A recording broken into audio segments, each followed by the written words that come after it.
ಸಾಮಾಜಿಕ ನ್ಯಾಯದ ಪರಂಪರೆಗೆ ನಾಂದಿಯನ್ನು ಈ ದೇಶದಲ್ಲಿ ಹಾಡಿದಂತಹ ಬುದ್ಧ, ಬಸವ ಮತ್ತು ಅಂಬೇಡ್ಕರ್ ಅವರ ದಿವ್ಯ ಆತ್ಮಗಳನ್ನು ಸ್ಮರಿಸುತ್ತಾ ನನ್ನ ಮಾತುಗಳನ್ನು ಪ್ರಾರಂಭಿಸ್ತಾ ಇದ್ದೇನೆ.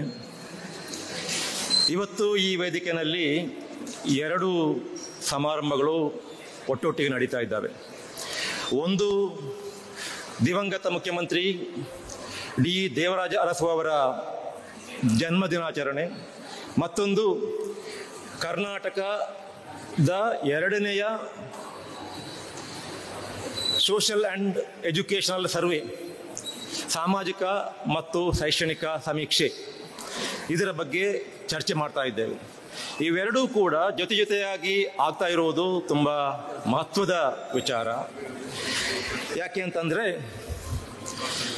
ದೇವರಾಜ ಅರಸು ಅವರು ಮತ್ತು ಅಂಬೇಡ್ಕರ್ ಅವರ ಭಾವಚಿತ್ರಗಳನ್ನು ಬದಿಗೆ ಇರಿಸಿರುವಂಥದ್ದು ಭಾಳ ಅರ್ಥಪೂರ್ಣ. ಕರ್ನಾಟಕದಲ್ಲಿ ಅಂಬೇಡ್ಕರ್ ಅವರ ಕನಸನ್ನು ಇನ್ನೊಂದು ಹಂತಕ್ಕೆ ತೆಗೆದುಕೊಂಡು ಹೋಗಿರತಕ್ಕಂಥವರು ದಿವಂಗತ ದೇವರಾಜ ಅರಸು ಅವರು. ದೇವರಾಜ ಅರಸು ಅವರ ಜನ್ಮದಿನ ಈಗಾಗಲೇ ಮಾನ್ಯ ಕುಮಾರ ನಾಯಕ್ ಅವರು ಹೇಳಿದ ಹಾಗೆ ಆಗಸ್ಟ್ 20ನೇ ತಾರೀಕಿನಂದು. ಇಷ್ಟು ವರ್ಷ ನನಗೆ ಬುದ್ಧಿ ತಿಳಿದಾಗಿನಿಂದ ನಾನು ಪತ್ರಿಕೆಗಳನ್ನು ಓದಲಿಕ್ಕೆ ಆಗಿನಿಂದ ನಾನು ನೋಡ್ತಾ ಬರ್ತಾ ಇದ್ದೇನೆ. ದೇವರಾಜ ಅರಸು ಅವರ ಜನ್ಮದಿನಾಚರಣೆ ಆಗಸ್ಟ್ 20ರಂದು ಭಾಳ ಔಪಚಾರಿಕವಾಗಿ ಒಂದು ದಿನ ನಡೆದು ಹೋಗುತ್ತೆ. ಎಷ್ಟೋ ಮಹನೀಯರ ಜನ್ಮದಿನಾಚರಣೆಗಳನ್ನು, ಬಾಬಾ ಸಾಹೇಬರ ಜನ್ಮದಿನಾಚರಣೆ ಕೂಡ ಸೇರಿದ ಹಾಗೆ ನಾವು ಭಾಳ ವಿಜೃಂಭಣೆಯಿಂದ ಮತ್ತೆ ಒಂದು ಇಡೀ ತಿಂಗಳು ಆಚರಿಸ್ತೇವೆ, ಕೆಲವೊಮ್ಮೆ ತಿಂಗಳ ಆಚೆ ಕೂಡ ಆಚರಿಸ್ತೇವೆ. ಅದು ಹಾಗೆ ಆಗಬೇಕು ಕೂಡ, ಅಂತಹ ಮಹನೀಯರವರು. ಆದರೆ ದೇವರಾಜ ಅರಸು ಅವರ ಜನ್ಮದಿನಾಚರಣೆ ಏನಿದೆ ಅದನ್ನು ಆಗಸ್ಟ್ 20ರ ಔಪಚಾರಿಕತೆಯನ್ನು ಮೀರಿ ಎರಡನೇ ಬಾರಿಗೆ, ಮೂರನೇ ಬಾರಿಗೆ ಆಚರಿಸ್ತಾ ಇರುವಂಥದ್ದು, ನಡೀತಿರುವಂಥದ್ದು ಮೊದಲ ಬಾರಿಗೆ. ಅದನ್ನು ಇಲ್ಲಿ ಮತ್ತೊಮ್ಮೆ ಸಂಘಟಿಸಿದ್ದಕ್ಕಾಗಿ ಮಾನ್ಯ ರವಿ ಬೋಸರಾಜು ಅವರಿಗೆ ನಾನು ಅತ್ಯಂತ ವಿನಮ್ರನಾಗಿ ನಮಿಸ್ತಾ ಇದ್ದೇನೆ. ಯಾಕಂತಂದರೆ ಸಾಮಾಜಿಕ ನ್ಯಾಯದ ಪರಿಕಲ್ಪನೆಯನ್ನು ಎತ್ತಿ ಹಿಡಿದ ಮಹನೀಯರನ್ನು ನಾವು ಸ್ಮರಿಸಿಕೊಳ್ಬೇಕು. ಇಲ್ಲದೆ ಹೋದರೆ ನಾವು ಕೃತಜ್ಞರಾಗ್ತೇವೆ. ಇಂತಹ ಕೃತಜ್ಞತೆಯನ್ನು ನಾವು ಈಗಾಗಲೇ ಭಾಳಷ್ಟು ಪ್ರದರ್ಶಿಸಿದ್ದೇವೆ. ಇನ್ನು ಮುಂದೆ ಆದರೂ ಕೂಡ ನಾವು ಮೊದಲನೇದಾಗಿ ಈ ಸಾಮಾಜಿಕ ನ್ಯಾಯದ ಪರಿಕಲ್ಪನೆ ಏನು ಅನ್ನೋದನ್ನು ಅರ್ಥ ಮಾಡಿಕೊಳ್ಳುವುದು, ಎರಡನೆಯದ್ದು ಈ ಕಲ್ಪನೆ ಏನಿದೆ, ಈ ಸಾಮಾಜಿಕ ನ್ಯಾಯವನ್ನು ತರುವಂಥ ಒಂದು ಕೆಲಸ ಏನಿದೆ ಅದು ಬಹಳ ಕಷ್ಟದ ಕೆಲಸ. ಅದು ಬುದ್ಧ ಆಗಿರ್ಬೋದು, ಬಸವೇಶ್ವರ ಆಗಿರ್ಬೋದು, ಅಂಬೇಡ್ಕರ್ ಆಗಿರ್ಬೋದು, ದೇವರಾಜ ಅರಸು ಆಗಿರ್ಬೋದು, ಅವರು ನಮಗೆ ಏನು ಮಾಡಿದರು, ನಮಗಾಗಿ ಏನು ಮಾಡಿದರು ಅದನ್ನು ಬಹಳ ಸವಾಲುಗಳನ್ನು ಎದುರಿಸಿಕೊಂಡು ಅವರು ಮಾಡಿದ್ದಾರೆ.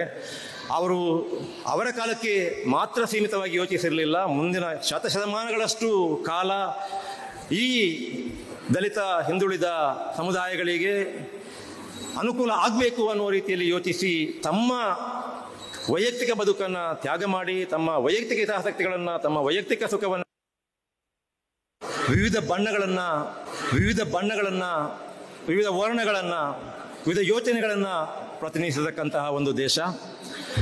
ಆದರೆ ಈ ದೇಶದಲ್ಲಿ ಇತ್ತೀಚೆಗೆ ನಾನು ಒಂದು ನಿರ್ದಿಷ್ಟವಾದಂತಹ ಬಣ್ಣ ಉಳಿದೆಲ್ಲ ಬಣ್ಣಗಳನ್ನು ಹಿಂದಿಕ್ಕಿ ಕಡೆಗಣಿಸಿ ರಾಜಿಸುವುದನ್ನು ನೋಡ್ತಾ ಇದ್ದೆ. ಮೊದಲಿಗೆ ಇಂಥದ್ದೊಂದು ಸಮಾರಂಭದಲ್ಲಿ ಇನ್ನೊಂದು ಬಣ್ಣ, ನಮ್ಮ ಶಾಲಿನ ಬಣ್ಣ ಇವತ್ತು ಆಗಿದೆ. ಅದನ್ನು ತಾವೆಲ್ಲರೂ ಕೂಡ ಧರಿಸಿಕೊಂಡು ಕೂತ್ಕೊಂಡಿದ್ದೀರಾ. ಇದು ಭಾರತದ ಪರಿಕಲ್ಪನೆ, ಬಾಬಾ ಸಾಹೇಬ್ ಅಂಬೇಡ್ಕರ್ ಭಾರತದ ಪರಿಕಲ್ಪನೆಯನ್ನು ಸಾಕಾರಗೊಳಿಸುವಂತಹ ನಿಟ್ಟಿನಲ್ಲಿ ಒಂದು ಮಹತ್ವದ ಹೆಜ್ಜೆ. ಯಾಕಂದರೆ ನಮಗೆ ಸಂಕೇತಗಳು ಬೇಕು, ನಮಗೆ ನಿರ್ದಿಷ್ಟವಾದಂತಹ ಸಂಕೇತಗಳು ಬೇಕು. ಇಲ್ಲದೆ ಹೋದರೆ ಯಾವುದೋ ಒಂದು ಸಂಕೇತ ನಮ್ಮೆಲ್ಲರನ್ನೂ ಕೂಡ ಆಪೋಷಣ ತೆಕ್ಕೊಳ್ಳುತ್ತೆ. ಅದರಲ್ಲೂ ಕೂಡ ರವಿ ಬೋಸರಾಜ್ ಅವರಿಗೆ ಮತ್ತು ತಮ್ಮೆಲ್ಲರಿಗೂ ಒಂದು ಮನವಿ, ಈ ಬಣ್ಣ, ಈ ಶಾಲು ಏನಿದೆ ಇದು ಇನ್ನು ಮುಂದೆ ಕರ್ನಾಟಕದಲ್ಲಿ ಸಾಮಾಜಿಕ ನ್ಯಾಯದ ಬಣ್ಣ ಅಂತ ಹೇಳಿಬಿಟ್ಟು ನಾವು ಗುರುತಿಸಿ ಈ ಬಣ್ಣವನ್ನು ಉಳಿದೆಲ್ಲ ಬಣ್ಣಗಳ ಜೊತೆಗೆ ನಾವು ಯಾವ ಬಣ್ಣದ ಜೊತೆಗೆ ಕಾಂಪೀಟ್ ಮಾಡೋದು ಬೇಡ. ಇದನ್ನ ಸಾಮಾಜಿಕ ನ್ಯಾಯದ ಬಣ್ಣ ಅಂತ ಹೇಳಿಬಿಟ್ಟು ನಾವು ಈ ರಾಜ್ಯದ ಮೂಲೆ ಮೂಲೆಗೆ ತಗೊಂಡು ಹೋಗಬೇಕು. ಹೋಗಿಬಿಟ್ಟು ಉಳಿದೆಲ್ಲ ಬಣ್ಣಗಳಿಗೆ ಸರಿಸಮವಾಗಿ ಈ ಸಾಮಾಜಿಕ ನ್ಯಾಯದ ಬಣ್ಣ ಮತ್ತು ಸಾಮಾಜಿಕ ನ್ಯಾಯದ ಸುತ್ತ ಒಂದು ಚಳವಳಿ, ಒಂದು ರಾಜಕೀಯ ದೇಶದಲ್ಲಿ ಹುಟ್ಟಿಕೋಬೇಕು ಅನ್ನುವಂಥ ಒಂದು ಸಂದೇಶ ಈ ಬಣ್ಣದಲ್ಲಿ ಇದೆ ಅಂತ ನಾನು ಭಾವಿಸ್ತೇನೆ. ತಾವು ಕೂಡ ಹಾಗೆ ಭಾವಿಸಬೇಕು ಅಂತ ನನ್ನ ಕಳಕಳಿಯ ಪ್ರಾರ್ಥನೆ. ಓಕೆ, ಈಗ ವಿಷಯಕ್ಕೆ ಬರ್ತೇನೆ. ಕರ್ನಾಟಕ ಸಾಮಾಜಿಕ ಶೈಕ್ಷಣಿಕ ಸಮೀಕ್ಷೆ 2. ಈ ಸಮೀಕ್ಷೆಯ ಬಗ್ಗೆ ಬೇರೆ ಬೇರೆ ಬೇರೆ ರೀತಿಯ ಮಾತುಗಳನ್ನು ನಾವು ಕೇಳಿದ್ದೇವೆ, ಬೇರೆ ಬೇರೆ ರೀತಿಯ ಅಪಸ್ವರಗಳನ್ನು ನಾವು ಕೇಳಿದ್ದೇವೆ. ಬಹುಶಃ ಈ ವೇದಿಕೆಯಲ್ಲಿ ನಾವು ಕೆಲವೊಂದು ಗೊಂದಲಗಳನ್ನು ಪರಿಹರಿಸಿಕೊಂಡೇ ಮುಂದೆ ಹೋಗಬೇಕಾಗಿದೆ. ಯಾಕಂತಂದರೆ ಯಾರು ಸಮಾಜದ ಯಾವ ವರ್ಗದವರು ಈ ಸಮೀಕ್ಷೆಯಿಂದ ಅನುಕೂಲ ಪಡೀಬೇಕು, ಇದೊಂದು ನಿರ್ದಿಷ್ಟವಾದಂಥ ಒಂದು ಸಮುದಾಯಕ್ಕೆ ಅಥವಾ ಒಂದು ವರ್ಗಕ್ಕೆ ಸೀಮಿತವಾಗಿ ಮಾಡತಕ್ಕಂಥ ಒಂದು ಕಾರ್ಯಕ್ರಮ ಅಲ್ಲ. ಇದು ಸರ್ವರ ಹಿತವನ್ನು ಕೂಡ ದೃಷ್ಟಿಯಲ್ಲಿಟ್ಟುಕೊಂಡು ಆಗತಕ್ಕಂಥ ಒಂದು ಕಾರ್ಯಕ್ರಮ. ಆದರೂ ಕೂಡ ಮುಖ್ಯವಾಗಿ ಇದು ಈ ರಾಜ್ಯದ, ಈ ದೇಶದ ಹಿಂದುಳಿದವರ, ಅವರ ಯಾರು ಹಿಂದುಳಿದವರು ಅನ್ನೋದನ್ನು ಒಂದು ಹೇಳ್ತೇನೆ.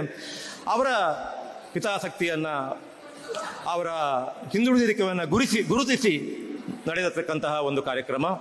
ಇದರ ಬಗ್ಗೆ ಹಿಂದುಳಿದವರ ಮಧ್ಯೆನೇ ಎಷ್ಟೋ ಅಪನಂಬಿಕೆಗಳು, ಒಂದು ರೀತಿಯ ಏನೋ ಸಂಶಯ, ಇದು ಬೇಕೋ ಬೇಡವೋ ಅನ್ನುವಂತಹ ಗೊಂದಲ ಇತ್ಯಾದಿ ಇದ್ದದನ್ನು ನಾನು ಮನಗಂಡಿದ್ದೇನೆ. ಆದ ಕಾರಣ ಆರಂಭದಲ್ಲಿ ಒಂದಷ್ಟು ವಿಚಾರಗಳನ್ನು ನಾನು ಈ ಗೊಂದಲಗಳನ್ನು ನಿವಾರಿಸುವಂತಹ ನಿಟ್ಟಿನಲ್ಲಿ ತಮ್ಮ ಮುಂದೆ ನಿವೇದಿಸಿಕೊಂಡು ತಮ್ಮ ಮುಂದೆ ಹೇಳಿ ಆ ನಂತರ ಮುಂದೆ ಕ್ಲಿಷ್ಟಕರವಾದಂಥ ವಿಚಾರಕ್ಕೆ ಹೋಗ್ತೇನೆ. ಮೊದಲನೇದಾಗಿ ಈ ಸಾಮಾಜಿಕ ನ್ಯಾಯದ ಪರಿಕಲ್ಪನೆ ಏನಿದೆ ಅಥವಾ ಈ ಸಾಮಾಜಿಕ ಶೈಕ್ಷಣಿಕ ಸಮೀಕ್ಷೆಯ ಮೂಲಕ ಕರ್ನಾಟಕ ಸರ್ಕಾರ ಏನು ಮಾಡಲಿಕ್ಕೆ ಹೊರಟಿದೆ, ಇದನ್ನು ಯಾವ ಸಮುದಾಯದವರು ಕೂಡ ಈ ರಾಜ್ಯದಲ್ಲಿ ನಮ್ಮಿಂದ ಏನನ್ನೋ ಕಸಿದುಕೊಂಡು ಇನ್ಯಾರಿಗೋ ಏನನ್ನೋ ಕೊಡುವಂಥ ಒಂದು ರೀತಿಯ ಒಂದು ಯೋಚನೆ ಇದು, ಅಥವಾ ಒಂದು ಯೋಜನೆ, ಒಂದು ಕಾರ್ಯಕ್ರಮ ಅಂತ ದಯಮಾಡಿ ಯಾರು ತಿಳ್ಕೋಬಾರ್ದು. ಅದು ಅಂಥ ಅಭಿಪ್ರಾಯ ಸರಿಯಲ್ಲ. ಎರಡನೇದಾಗಿ, ಇದು ಯಾವುದೋ ಒಬ್ಬ ರಾಜಕೀಯ ನಾಯಕ ತನಗೆ ಈಗ ಅಧಿಕಾರ ಸಿಕ್ಕಿದೆ, ಈ ಅಧಿಕಾರ ನನ್ನ ಅಧಿಕಾರದ ಅವಧಿನಲ್ಲಿ ನನಗೆ ಮತ ನೀಡಿದಂತಹ ಒಂದಷ್ಟು ಜನ ಯಾರಿದ್ದಾರೆ ಅವರನ್ನು ಸಂಪ್ರೀತಿಗೊಳಿಸಲಿಕ್ಕೆ ನಾನು ಏನೋ ಮಾಡಬೇಕು, ಅದಕ್ಕೋಸ್ಕರ ಮಾಡುವುದು ಅನ್ನುವ ರೀತಿಯ ಕಾರ್ಯಕ್ರಮವೂ ಅಲ್ಲ. ಇದು ಇಂದಿನ ಸರ್ಕಾರ ಕೇವಲ ಹಿಂದುಳಿದ ವರ್ಗಗಳನ್ನು ಮಾತ್ರ ದೃಷ್ಟಿಯಲ್ಲಿಟ್ಟುಕೊಂಡು ಅವರನ್ನು ತುಷ್ಟೀಕರಿಸಲಿಕ್ಕೆ ಮಾಡತಕ್ಕಂಥ ಒಂದು ಕಾರ್ಯಕ್ರಮ ಅಲ್ಲ. ಇದು ಎಲ್ಲರ ಹಿತವನ್ನು ದೃಷ್ಟಿಯಲ್ಲಿಟ್ಟುಕೊಂಡು ಸಾಮಾಜಿಕ ನ್ಯಾಯದ ಪರಿಕಲ್ಪನೆಯನ್ನು ಮುಂದಿಟ್ಟುಕೊಂಡು ಆಗ್ತಿರ್ತಕ್ಕಂಥ ಒಂದು ದೊಡ್ಡ, ಎಷ್ಟೋ ಸಮಯದಿಂದ ನೆನೆಗುದಿಗೆ ಬಿದ್ದಿರತಕ್ಕಂತಹ, ಎಷ್ಟೋ ಸಮಯದ ಹಿಂದೆನೇ ಇದು ಆಗಬೇಕಿತ್ತು, ಕೊನೆಗಾದರೂ ಇವತ್ತು ಇದು ಕರ್ನಾಟಕದಲ್ಲಿ ಆಗ್ತಾ ಇದೆ ಅನ್ನೋದರ ಬಗ್ಗೆ ನಾವೆಲ್ಲರೂ ಕೂಡ ಹೆಮ್ಮೆ ಪಡಬೇಕು. ಯಾಕೆಂತಂದರೆ ಇದರ ಬಗ್ಗೆ ಯಾವ ಅಪಸ್ವರಗಳನ್ನು ಯಾರೇ ಹೇಳಲಿ, ಇದರ ಹಿಂದೆ ಇರತಕ್ಕಂಥದ್ದು ಒಂದೇ ಒಂದು ಉದ್ದೇಶ, ಅದು ಸಾಮಾಜಿಕ ನ್ಯಾಯದ ಉದ್ದೇಶ. ಸಾಮಾಜಿಕ ನ್ಯಾಯದ ಉದ್ದೇಶ ಏನು ಅಂತಂದರೆ ಅದು ಸರ್ವರಿಗೂ ಸಮಪಾಲು, ಸರ್ವರಿಗೂ ಸಮಬಾಳು ಅನ್ನುವಂಥ ದೊಡ್ಡ ಒಂದು ಧ್ಯೇಯ. ಇದನ್ನು ಜಗತ್ತಿಗೆ ತೋರಿಸುವಂಥದ್ದು, ದೇಶಕ್ಕೆ ತೋರಿಸಿರುವಂಥದ್ದು ಕರ್ನಾಟಕದಲ್ಲಿ ಇದನ್ನು ಮತ್ತೊಮ್ಮೆ ನಾವು ಇದನ್ನು ಆಚರಣೆಗೆ ತರಬೇಕು, ಮತ್ತೊಮ್ಮೆ ಇದನ್ನು ನಾವು ಅನುಷ್ಠಾನಕ್ಕೆ ತರಬೇಕು ಅನ್ನುವಂಥ ಒಂದು ದೊಡ್ಡ ಒಂದು ಉದ್ದೇಶದಿಂದ ಇದು ನಡೀತಾ ಇದೆ. ನೀವು ಹೇಳ್ಬೋದು, ಮೊದಲನೇ ನಮ್ಮ ಸಮೀಕ್ಷೆ ಹಾಗಾದರೆ ಏನಾಯಿತು ಇತ್ಯಾದಿ. ಈಗ ಈ ಹೆಸರಿದೆ ಅಲ್ಲ, ಕರ್ನಾಟಕ ಸಾಮಾಜಿಕ ಮತ್ತು ಶೈಕ್ಷಣಿಕ ಸಮೀಕ್ಷೆ 2 ಅಂತ. ಈ ಹೆಸರು, ಆ 2 ಅನ್ನುವ ಪದ ಇದೆ ಅಲ್ಲ, ಸೆಕೆಂಡ್, ಅದು ತುಂಬ ಮುಖ್ಯ. ಅದನ್ನು ತಾವೆಲ್ಲರೂ ಕೂಡ ಗಮನದಲ್ಲಿ ಇಟ್ಕೋಬೇಕು. ಯಾಕೆಂತಂದರೆ ಕೆಲವು ಕಡೆ ಇದು ಮರು ಸಮೀಕ್ಷೆ ಅಥವಾ ಮರು ಜಾತಿ ಜನಗಣತಿ ಅನ್ನುವ ರೀತಿಯಲ್ಲಿ ಜನರ ಮುಂದೆ ಒಂಥರ ಪ್ರಚಾರ ಆಗ್ತಾ ಇದೆ. ಇದು ಮರು ಅಲ್ಲ, ಇದು ಎರಡನೆಯದ್ದು. ಮೊದಲನೆಯದು 2015ರಲ್ಲಿ ಆಯಿತು, 2016-17ರಲ್ಲಿ ಮುಗಿಯಿತು, ಅದು ಜಾರಿಗೊಳ್ಳಬೇಕಿತ್ತು, ಅದು ಜಾರಿ ಆಗಲಿಲ್ಲ, ಅದನ್ನು ಸರ್ಕಾರ ಒಪ್ಪಿಕೊಂಡಿಲ್ಲ, ಅಂಗೀಕರಿಸಿಲ್ಲ. ಇದರ ಬಗ್ಗೆ ನಮಗೆಲ್ಲರೂ ಕೂಡ ನೋವಿದೆ. ಇಲ್ಲಿರ್ತಕ್ಕಂಥ ಎಷ್ಟೋ ಮಂದಿ ಅದು ಜಾರಿ ಆಗಬೇಕು ಅಂತ ಬಯಸಿದವರಿದ್ದೀರಿ. ಆದರೂ ಕೂಡ ಅದು ಬೇರೆ ಬೇರೆ ಕಾರಣಗಳಿಗೋಸ್ಕರ ಜಾರಿ ಆಗಿಲ್ಲ. ಆ ನೋವು ನಮಗಿದ್ರೂ ಕೂಡ ಒಂದು ವೇಳೆ ಆ ಸಮೀಕ್ಷೆಯ ವರದಿ ಅಂದರೆ ಮೊದಲನೇ ಸಮೀಕ್ಷೆಯ ವರದಿ ಏನಾದರೂ ಜಾರಿಗೊಳ್ತಿದ್ರು ಅಥವಾ ಅದು ಅಂಗೀಕಾರಗೊಂಡಿದ್ರೂ ಕೂಡ 2025ನೇ ಇಸವಿಗೆ ನಾವು ಮತ್ತೊಂದು ಸರ್ವೆಯನ್ನು ಮಾಡಲೇಬೇಕಿತ್ತು, ಮತ್ತೊಂದು ಸಮೀಕ್ಷೆಯನ್ನು ಮಾಡಲೇಬೇಕಿತ್ತು. ಇದಕ್ಕೆ ಬೇರೆ ಯಾವುದೇ ಆಪ್ಷನ್ ಇರಲಿಲ್ಲ. ಒಂದು ವೇಳೆ ಅದನ್ನು ಅಂಗೀಕರಿಸಿದ್ರೂ 2025ರಲ್ಲಿ ಮಾಡಬೇಕಿತ್ತು. ಯಾವುದೋ ಕಾರಣಕ್ಕೆ ಅದನ್ನು ಅಂಗೀಕರಿಸಲಿಕ್ಕೆ ಸರ್ಕಾರಕ್ಕೆ ಸಾಧ್ಯ ಆಗಿಲ್ಲ. ಆ ವಿಚಾರಕ್ಕೆ ಮುಂದೆ ಬರೋಣ. ಅದು ಸಾಧ್ಯ ಆಗದೆ ಹೋಗಿದೆ. ಆದ ಕಾರಣ ಇವತ್ತು ಸಮೀಕ್ಷೆ ಆಗ್ತಾ ಇದೆ. ಆದ ಕಾರಣ ಇದು ಮರು ಸಮೀಕ್ಷೆ ಅಲ್ಲ, ಇದು ಎರಡನೇ ಸಮೀಕ್ಷೆ. ಇದು ಎರಡನೇ ಸಮೀಕ್ಷೆ. ಈಗ ಈ ಮೊದಲನೇ ಸಮೀಕ್ಷೆಯನ್ನ ಸರ್ಕಾರ ಒಪ್ಪಿಕೊಳ್ಳಲಾಗದಂಥ ಒಂದು ಪರಿಸ್ಥಿತಿ ಬಂತು ಅಂತ ಹೇಳಿದೆ ಅಲ್ಲ, ಅದು ಯಾಕಾಯಿತು ಅಂತ ಸ್ವಲ್ಪ ಯೋಚಿಸಿದಾಗ ನಾವು ಈ ಸಮೀಕ್ಷೆಗೆ ಸಂಬಂಧಪಟ್ಟ ಹಾಗೆ ಕೆಲವೊಂದು ಪಾಠಗಳನ್ನು ಕಲಿತುಕೊಳ್ಳಲಿಕ್ಕೆ ಸಾಧ್ಯ ಆಗುತ್ತೆ. ಓಕೆ, ಆ ಸಮೀಕ್ಷೆಯ ಅನ್ನು ಕೈಗೊಂಡಾಗ, ಅದನ್ನು 2013, 14, 15ರಲ್ಲಿ ಕೈಗೊಂಡಾಗ ಆಗಲೂ ಬಹಳಷ್ಟು ವಿರೋಧಗಳು ಬಂದಿದ್ದು. ಆನಂತರ ಅದು ತಣ್ಣಗಾದು. ಆನಂತರ ಸಮೀಕ್ಷೆಯ ವರದಿಯನ್ನು 2024ರಲ್ಲಿ ಸರ್ಕಾರಕ್ಕೆ ಆಯೋಗ ನೀಡಿದಾಗ, ಕರ್ನಾಟಕ ಹಿಂದುಳಿದವರ ಶಾಶ್ವತ ಆಯೋಗ ನೀಡಿದಾಗ ಆಗಲೂ ಕೂಡ ಬೇರೆ ಬೇರೆ ರೀತಿಯ ಆಕ್ಷೇಪಗಳು ಬಂದು, ವಿರೋಧಗಳು ಬಂದು. ಈ ವಿರೋಧಗಳನ್ನು ನಾವು ಅರ್ಥ ಮಾಡಿಕೋಬೇಕು. ಈ ವಿರೋಧಗಳನ್ನು ನಾವು ಅರ್ಥ ಮಾಡಿಕೋಬೇಕು. ಮುಖ್ಯವಾಗಿ ಇವುಗಳನ್ನು ಯಾಕೆ ಅರ್ಥ ಮಾಡಿಕೋಬೇಕು ಅಂತಂದರೆ ನೋಡಿ, ಎರಡನೇ ಸಮೀಕ್ಷೆ ಇದೆ ಅಲ್ಲ, ಈ ಎರಡನೇ ಸಮೀಕ್ಷೆಯನ್ನು ಸರ್ಕಾರ ಯಾವತ್ತು ಘೋಷಿಸಿತೋ ಆ ನಂತರ ಸುಮಾರು ಒಂದೆರಡು ತಿಂಗಳ ಕಾಲ ಇದು ಆಗಲೇಬಾರ್ದು, ಇದರ ಅಗತ್ಯ ಇಲ್ಲ, ಇದು ಯಾಕೆ, ಇದು ಸಾರ್ವಜನಿಕರ ಸಂಪನ್ಮೂಲಗಳನ್ನು ದುಂದು ವೆಚ್ಚ ಮಾಡತಕ್ಕಂತಹ ರೀತಿಯಲ್ಲಿ ಆಗ್ತಾ ಇದೆ, ಹಿಂದಿನದನ್ನೇ ಅನುಷ್ಠಾನಗೊಳಿಸಿಲ್ಲ, ಮತ್ತೊಂದು ಯಾಕೆ, ಇತ್ಯಾದಿ ಬೇರೆ ಬೇರೆ ರೀತಿಯ ಆಕ್ಷೇಪಗಳು, ಅಪಸ್ವರಗಳು, ವಿರೋಧಗಳು ಎಲ್ಲವೂ ಬಂದು. ಆ ನಂತರ ಇಲ್ಲ, ಇದನ್ನು ಸರ್ಕಾರ ಮಾಡಿಯೇ ತೀರುತ್ತೆ ಅಂದಾಗ ಅಪಸ್ವರಗಳು ಈಗ ನಿಂತಿವೆ. ಆದರೆ ದಯಮಾಡಿ ನೆನಪಿಟ್ಟುಕೊಳ್ಳಿ, ಈಗ ನಿಂತಹ ಅಪಸ್ವರ, ಈಗ ನಮಗೆ ಕಾಣಿಸದೆ ಹೋಗತಕ್ಕಂಥ ವಿರೋಧ ಅದು ಮುಂದೆ ಬರುವುದಿಲ್ಲ ಅಂತ ಏನಿಲ್ಲ. ಈ ಸಮೀಕ್ಷೆ ಪೂರ್ಣಗೊಂಡ ನಂತರ ಅದರ ಅಂಕಿಅಂಶಗಳ ಆಧಾರದ ಮೇಲೆ, ಅದರ ದತ್ತಾಂಶದ ಆಧಾರದ ಮೇಲೆ ಮತ್ತೆ ಈ ರಾಜ್ಯದ ಇಡೀ ಜನಸಂಖ್ಯೆಯನ್ನು, ಹಿಂದುಳಿದವರ ಮಾತ್ರ ಅಲ್ಲ, ಎಲ್ಲ ಜಾತಿ ವರ್ಗಗಳಿಗೆ ಸೇರಿದಂತಹ ಜನಸಮೂಹ, ಯಾವ ಜಾತಿಯವರು, ಯಾವ ವರ್ಗದವರು ಅಭಿವೃದ್ಧಿಯ ಮಾಪಕದಲ್ಲಿ ಎಲ್ಲಿದ್ದಾರೆ, ಅಭಿವೃದ್ಧಿಯ ಏಣಿಯಲ್ಲಿ ಯಾವ ಹಂತದಲ್ಲಿದ್ದಾರೆ ಎನ್ನುವಂತಹ ಒಂದು ಚಿತ್ರಣವನ್ನು ಕೊಡಲಿದೆ. ಅದರ ಆಧಾರದ ಮೇಲೆ ಈ ರಾಜ್ಯದಲ್ಲಿ ಈಗ ಮೀಸಲಾತಿ ವ್ಯವಸ್ಥೆ ಏನಿದೆ ಆ ಮೀಸಲಾತಿ ವ್ಯವಸ್ಥೆಯ ಪುನರ್ ಪರಿಷ್ಕರಣೆ ಆಗಬೇಕು. ಯಾಕಂತಂದ್ರೆ ಕರ್ನಾಟಕ ಹಿಂದುಳಿದ ವರ್ಗಗಳ ಶಾಶ್ವತ ಆಯೋಗ ಆಕ್ಟ್ ಅಥವಾ ಕಾಯ್ದೆ 1995ರ ಸೆಕ್ಷನ್ 11ರ ಪ್ರಕಾರ ಹಿಂದುಳಿದ ವರ್ಗಗಳ ಪಟ್ಟಿ ಏನಿದೆ ಆ ಪಟ್ಟಿಯನ್ನು ಪ್ರತಿ 10 ವರ್ಷಗಳಿಗೊಮ್ಮೆ ಪರಿಷ್ಕರಿಸಬೇಕು. ಹೇಗೆ ಪರಿಷ್ಕರಿಸಬೇಕು? ಒಂದು ಸಮೀಕ್ಷೆಯನ್ನು ನಡೆಸಿ, ಈಗ ಏನು ಸಮೀಕ್ಷೆ ನಡೆಸ್ತಾ ಇದೆ ಆ ರೀತಿಯ ಸಮೀಕ್ಷೆಯನ್ನು ನಡೆಸಿ, ಆ ಸಮೀಕ್ಷೆಯಲ್ಲಿ ಕಂಡುಕೊಳ್ಳತಕ್ಕಂತಹ ಅಂಕಿಅಂಶಗಳೇನಿದ್ದಾವೆ ಅದರ ಆಧಾರದ ಮೇಲೆ ಅದನ್ನು ಪುನಃ ಪರಿಷ್ಕರಿಸಬೇಕು ಅನ್ನುವಂತಹ ಕಾಯ್ದೆ ಇದೆ. ಅದರ ಪ್ರಕಾರ ಇದು ನಡೀತಾ ಇದೆ. ಈಗ ಇದು ಕಾಯ್ದೆಯ ಪ್ರಕಾರ ನಡೀತಾ ಇದ್ರೂ ಕೂಡ ಸಮೀಕ್ಷೆ ಒಂದು, ಆ ನಂತರ ಯಾರು ಎಲ್ಲಿದ್ದಾರೆ ಅಂತ ಕಂಡುಕೊಳ್ಳುವುದು ಎರಡನೆಯದ್ದು. ಮೂರನೆಯದ್ದು ಈ ಮೀಸಲಾತಿಯ ಪಟ್ಟಿಯ ಪರಿಷ್ಕರಣೆ, ಪ್ರವರ್ಗಗಳ ಪರಿಷ್ಕರಣೆ. ಈಗ ನಮ್ಮಲ್ಲಿ ಪ್ರವರ್ಗ 1, ಪ್ರವರ್ಗ 2A, 2B, 3A, 3B ಅನ್ನುವಂಥ 5 ಪ್ರವರ್ಗಗಳಿದ್ದಾವೆ. ಈ ಪ್ರವರ್ಗಗಳನ್ನು ಮುರಿದು ಕಟ್ಟಬೇಕಾಗಬಹುದು, ಹೆಚ್ಚು ಪ್ರವರ್ಗಗಳನ್ನು ಸೇರಿಸಬೇಕಾಗಬಹುದು.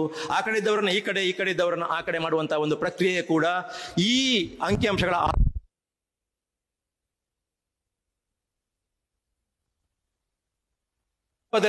ಈ ಸಮೀಕ್ಷೆಯನ್ನ ಎರಡನೇ ಸಮೀಕ್ಷೆಯನ್ನ ಮಾಡ್ತೇವೆ ಅಂತ ಹೊರಟಾಗಲೇ ಅಲ್ಲಿ ಬಹಳಷ್ಟು ವಿರೋಧಗಳು ಬಂದಿದ್ದು, ಅದು ಈಗ ತಣ್ಣಗಾಗಿದೆ. ಈಗ ಎರಡನೇ ಹಂತ, ಮೂರನೇ ಹಂತ ಇದೆ ಅಲ್ಲ, ಸಮೀಕ್ಷೆ ಮುಗಿದ ನಂತರ ಅಂಕಿಅಂಶಗಳನ್ನ ಕ್ರೋಢೀಕರಣ ಆಗಿ ಅದು ಜನರ ಮುಂದೆ ಬಂದ ನಂತರ, ಆ ನಂತರ ಈ ಪ್ರವರ್ಗಗಳಲ್ಲಿ ವ್ಯತ್ಯಯ ಏನಾಗುತ್ತೆ ಆ ಹಂತಕ್ಕೆ ಬಂದಾಗ ಮತ್ತೆ ದೊಡ್ಡ ಮಟ್ಟದ ವಿರೋಧ ಇದರ ವಿರುದ್ಧ ಬಂದೇ ಬರುತ್ತೆ. ಇದನ್ನು ಹೇಗಾದರೂ ಮಾಡಿ ತಡೆ ಹಿಡಿಬೇಕು ಅನ್ನುವಂಥ ಕೆಲವು ಶಕ್ತಿಗಳು, ನಾನು ಯಾವುದೇ ನಿರ್ದಿಷ್ಟ ಜಾತಿಯನ್ನು ಹೇಳೋದಿಲ್ಲ, ನಾವು ಜಾತಿಯಲ್ಲಿ ಎಲ್ಲ ಜಾತಿಯಲ್ಲಿ ಕೂಡ ಸಾಮಾಜಿಕ ನ್ಯಾಯದ ಪರವಾಗಿದ್ದವರಿದ್ದಾರೆ. ಆದ ಕಾರಣ ಯಾವುದೇ ನಿರ್ದಿಷ್ಟ ಜಾತಿ ಅಂತ ವಿಚಾರಾಲಯಲ್ಲಿ ಸಾಮಾಜಿಕ ನ್ಯಾಯದ ಪರವಾಗಿದ್ದವರು ಮತ್ತು ಸಾಮಾಜಿಕ ನ್ಯಾಯದ ವಿರುದ್ಧವಾಗಿದ್ದವರು, ಸಾಮಾಜಿಕ ನ್ಯಾಯದ ವಿರುದ್ಧವಾಗಿರತಕ್ಕಂಥ ಶಕ್ತಿಗಳು ಎಲ್ಲ ರಾಜ್ಯಗಳಲ್ಲಿ ಮತ್ತು ಈ ರಾಜ್ಯದಲ್ಲಿ ಕೂಡ ಬಹಳ ಜಾಗೃತವಾಗಿದ್ದಾವೆ. ಅವುಗಳು ಖಂಡಿತವಾಗಿಯೂ ಈ ಎರಡನೇ ಸಮೀಕ್ಷೆ ಕೂಡ ಅನುಷ್ಠಾನ ಆಗದ ರೀತಿಯಲ್ಲಿ ಎಲ್ಲಾ ರೀತಿಯಲ್ಲಿ ಪ್ರಯತ್ನ ಮಾಡ್ತಾವೆ. ಆಗ ನಾವು ಜಾಗೃತರಾಗಿರಬೇಕು.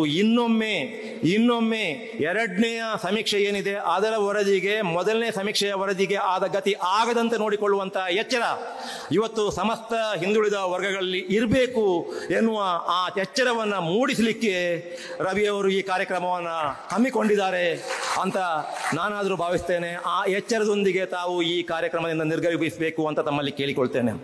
ನೋಡಿ, ಈ ವಿರೋಧ ಇದೆಲ್ಲ, ನಾನು ಆಗಲೇ ಹೇಳಿದೆ, ಈ ವಿರೋಧವನ್ನು ನಾವು ಸರಿಯಾಗಿ ಅರ್ಥ ಮಾಡಿಕೋಬೇಕು ಅಂತ. ಈ ವಿರೋಧವನ್ನು ನಾವು ಸರಿಯಾಗಿ ಅರ್ಥ ಮಾಡಿಕೋಬೇಕು ಅಂತಂದ್ರೆ ಈ ದೇಶದ ಸಮಾಜವನ್ನು ನಾವು ಸರಿಯಾಗಿ ಅರ್ಥ ಮಾಡಿಕೋಬೇಕು, ಈ ರಾಜ್ಯದ ಸಮಾಜವನ್ನು ನಾವು ಅರ್ಥ ಮಾಡಿಕೋಬೇಕು. ಈ ವಿರೋಧವನ್ನು ನಾವು ಸರಿಯಾಗಿ ಗ್ರಹಿಸಬೇಕಾದ್ರೆ ಸಾಮಾಜಿಕ ನ್ಯಾಯದ ಪರಿಕಲ್ಪನೆಯನ್ನು ನಾವು ಸರಿಯಾಗಿ ಅರ್ಥ ಮಾಡಿಕೋಬೇಕು. ನಮಗೆ ಹಿಂದುಳಿದವರು ಅಂದ್ರೆ ಯಾರು ಅನ್ನುವಂಥ ಒಂದು ಪರಿಕಲ್ಪನೆ ಹಿಂದುಳಿದವರಿಗೆ ಬಹುತೇಕ ಇಲ್ಲ. ನಮಗೆ ನಮ್ಮ ನಿಂತ ನೆಲ ಅದು ಎಂತಹದ್ದು ಎನ್ನುವಂತಹ ಒಂದು ಪರಿಜ್ಞಾನ ಇಲ್ಲದೆ ಹೋದ ಕಾರಣಕ್ಕೆ ಮತ್ತೆ ಮತ್ತೆ ಮತ್ತೆ ಮತ್ತೆ ಈ ಚರಿತ್ರೆಯ ಉದ್ದಕ್ಕೂ ಈ ವಿರೋಧ ಬಂದಿದೆ. ಯಾಕೆ ನಮಗೆ ಗೊತ್ತಿಲ್ಲ ಅಂತ ನಾನು ಹೇಳಿದೆ ಅಂತಂದ್ರೆ, ನೋಡಿ, ನಿಮಗೆ ಎಲ್ರಿಗೂ ನಮ್ಮ ಭಾರತದ ಹಿಂದೂ ಸಮಾಜದ ಚಾತುರ್ವರ್ಣ್ಯ ಪದ್ಧತಿಯ ವಿಚಾರ ಗೊತ್ತಿರುತ್ತೆ. ಓಕೆ, ಮೇಲಿನ ವರ್ಣಾಶ್ರಮದಲ್ಲಿ 4 ವರ್ಣಗಳಿದ್ದಾವೆ. ನಾನಿಲ್ಲಿ ಯಾವ ಜಾತಿಯ ಹೆಸರು ಅಥವಾ ವರ್ಣದ ಹೆಸರು ಹೇಳುವುದಿಲ್ಲ, ತಮಗೆಲ್ಲ ಗೊತ್ತೇ ಇದೆ. ಮೊದಲನೇ ವರ್ಣ, ಎರಡನೇ ವರ್ಣ, ಮೂರನೇ ವರ್ಣ, 4ನೇ ವರ್ಣವನ್ನ ಶೂದ್ರ ಅಂತ ಕರೆಯಲಾಯಿತು. ಅದರ ಕೆಳಗೆ ಅಷ್ಟು ಜನ ಇದ್ದಾರೆ, ಅವರನ್ನು ಪಂಚಮರು ಅಂತ ಕರೆಯಲಾಯಿತು.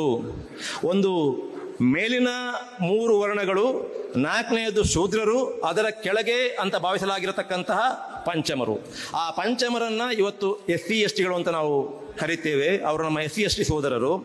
ಈ ಶೂದ್ರ ಸಮುದಾಯ ಇದೆ ಅಲ್ಲ, ಈ ಶೂದ್ರ ಸಮುದಾಯ ಯಾವುದು ಅಂತಂದ್ರೆ ಅದು ಬೇರೆ ಬೇರೆ ಬೇರೆ ವೃತ್ತಿಗಳನ್ನು ಈ ಸಮಾಜದಲ್ಲಿ ಮಾಡತಕ್ಕಂತಹ ಒಂದು ಸಮೂಹ. ಈ ಸಮೂಹ ಎಷ್ಟು ಕ್ಲಿಷ್ಟಕರವಾಗಿದೆ ಅಂತಂದ್ರೆ ಅದರಲ್ಲಿ ಸಾವಿರಾರು ಜಾತಿಗಳಿದ್ದಾವೆ. ಕೆಲವು ಜಾತಿಗಳು ಸಾಮಾಜಿಕವಾಗಿ ಮೇಲಿನ ಹಂತಕ್ಕೆ ಹತ್ತಿರ ಇದ್ದರೆ ಇನ್ನು ಹಲವಾರು ಜಾತಿಗಳು ಅದರ ಕೆಳಗೆ ಪಂಚಮರು ಅಂತ ಹಿಂದೂ ಸಮಾಜ ಒಂದು ಕಾಲದಲ್ಲಿ ಯಾರನ್ನ ಪರಿಗಣಿಸ್ತೋ ಅವರಷ್ಟೇ ಸಾಮಾಜಿಕವಾಗಿ, ಆರ್ಥಿಕವಾಗಿ, ಶೈಕ್ಷಣಿಕವಾಗಿ, ಮಾನಸಿಕವಾಗಿ ಹಿಂದುಳಿದಿದ್ರು. ಈ ದೇಶದಲ್ಲಿ ಆಗಿರತಕ್ಕಂತಹ 1950ರಲ್ಲಿ ದೊಡ್ಡ ಸಾಮಾಜಿಕ ಕ್ರಾಂತಿ ಬಾಬಾ ಸಾಹೇಬ್ ಅಂಬೇಡ್ಕರ್ ನೀಡಿದಂತಹ ಸಂವಿಧಾನ. ಆ ಸಂವಿಧಾನದಲ್ಲಿ ಬಾಬಾ ಸಾಹೇಬರು ಏನು ಮಾಡಿದ್ರು, ಈ ಪಂಚಮರು ಅಂತ ಯಾರನ್ನ ಪರಿಗಣಿಸಲಾಗಿತ್ತೋ, SC STಗಳು ಅಂತ ಯಾರನ್ನ ಪರಿಗಣಿಸಲಾಗಿತ್ತೋ ಅವರಿಗೆ ಸಾಂವಿಧಾನಿಕವಾಗಿ ಅವರನ್ನ ಮೇಲೆತ್ತಲಿಕ್ಕೆ ಒಂದು ಪ್ರಯತ್ನ ಎನ್ನುವ ರೀತಿಯಲ್ಲಿ ಕೆಲವೊಂದು ಮೀಸಲಾತಿಯು ಸೇರಿದಂತೆ ಕೆಲವೊಂದು ಕಾರ್ಯಕ್ರಮಗಳನ್ನು ಸಾಂವಿಧಾನಿಕವಾಗಿ ಅಳವಡಿಸಿಕೊಳ್ಳುವಂತೆ ಈ ದೇಶದಲ್ಲಿ ಅಳವಡಿಸಿಕೊಳ್ಳುವಂತೆ ಮಾಡಿದರು. ಅದು ಆ ಮಹಾನುಭಾವನ ದೂರದೃಷ್ಟಿತ್ವ, ದಿವ್ಯ ದೃಷ್ಟಿತ್ವ. ನನ್ನ ಪ್ರಕಾರ ದೂರದೃಷ್ಟಿ ಮಾತ್ರ ಅಲ್ಲ, ದಿವ್ಯ ದೃಷ್ಟಿ ಅದು.